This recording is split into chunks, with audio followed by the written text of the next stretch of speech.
Been a lot said about mental skills training, and sometimes it's confused with like a mental toughness. And I think mental toughness is honestly just a terrible term.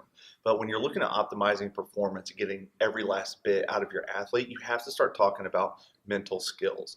Now, there's a lot of books wrote on flow state and things like that, and I strongly suggest that you look into them. Stealing Fire is a great one. But when it comes to mental skills, like the question is, what are we looking at and how do we teach it? Okay.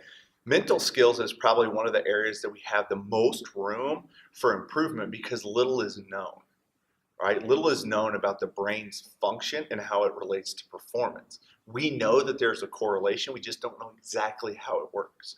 So one thing that you got to do with your athletes is you have to start getting them to visualize. And this is how we start with mental skills training at Lift Lab. And I want to give you a good example of like a real life example. I was watching an interview with a British cyclist and he was in a velodrome. And so they race one at a time.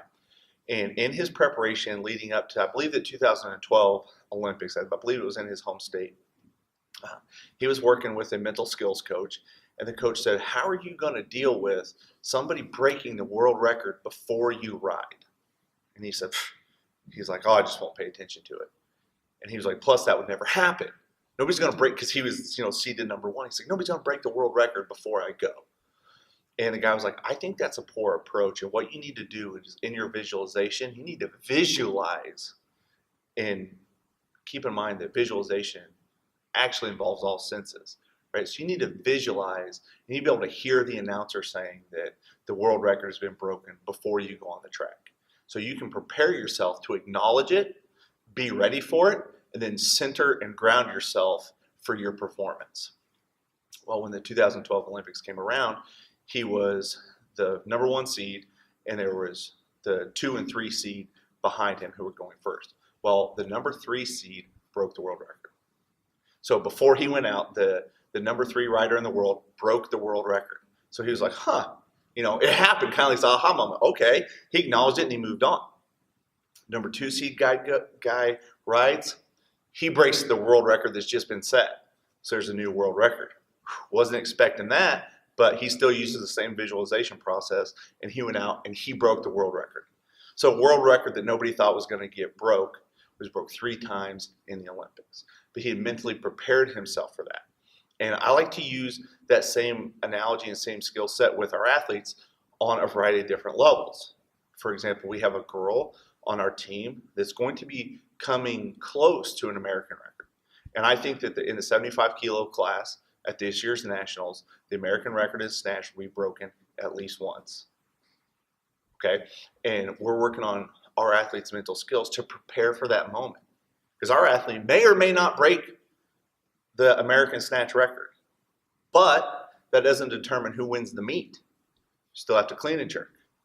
Okay, so we're working on mental skills to help identify those issues, all right, and to give athletes skills to manage that. And usually what it looks like in terms of performance is you're trying to get the athlete to visualize all the scenarios that are going to take place, and you try to get them to visualize it in exquisite detail. So you want them to feel their hands with chalk. You want them to feel the coolness of the bar. You want them to feel their feet on the wood. You want them to hear what's being announced right before they step on the platform, and just walk through all these things so that they can visualize all that, and then they can shut it out and focus on the 2 things that you want them to focus on, whatever they may be as a coach.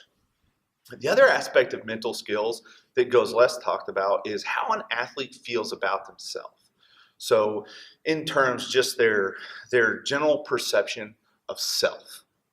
All right, and this kind of cuts into more across the board of developing weightlifters from very beginner all the way through elite. One of the things I always like to do when we have a new athlete at the gym is like to ask them, how much do you snatch, how much do you clean and jerk? And if they start the sentence with, I only snatch so-and-so, or I only snatch clean and jerk, I know right then we have something that we have to overcome. Because they're already downplaying their own ability. And they're already identifying that they're not good enough to achieve certain things.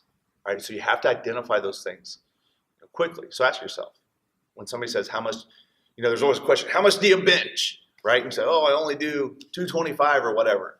right? You know that that's not good, and you're saying it's not good.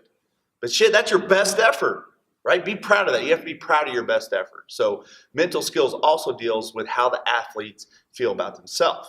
Within that, you have to take into consideration what the athlete's background is, because they're going to have relationships with their parents, their teachers, their coaches that may have played an impact on how they value themselves when they are lifting in front of you. All right, typically when athletes work up past that beginner level, they start to just question and ask, am I good enough? Am I good enough to take my lifting to the next level? And doubt starts to creep in because maybe they've never been told that they're doing a good job. Or maybe everything that they did when they were growing up, their parents just told them, good job. Because the parents thought they were being supportive. But they never really had to earn that love or earn that admiration from their parents. They just got it, right? So your parents aren't necessarily bad to have an impact on you. They just have an impact because they're in your life. Okay, and of course, there's the other extreme of your parents told you you're a piece of shit, and they spit on you and beat you, and the only time they even looked you in the eye was when you won a sporting event. Well, that's an extreme. Okay, so people come to this sport with the impact of people that they care about, and it has an influence on how they view or how they see themselves as an athlete. So it's our job as a coach in this whole triad of optimization, right, to get them to recenter their self and to get them to acknowledge performance and to get them to accept that they're doing well and to get them to understand that there's going to be more to come. They're going to hit bigger numbers. They're going to chase bigger weights. But right now, if they're putting their best effort into it, that's enough. It's enough for right now. That doesn't mean they have to be satisfied, but it's enough, and they can feel good about what they're doing on their path to the podium.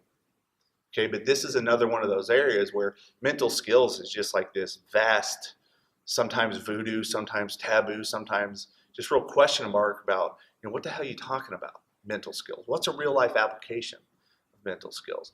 Well, here's the things that Lift Lab we're doing to start to identify and manipulate mental skills training.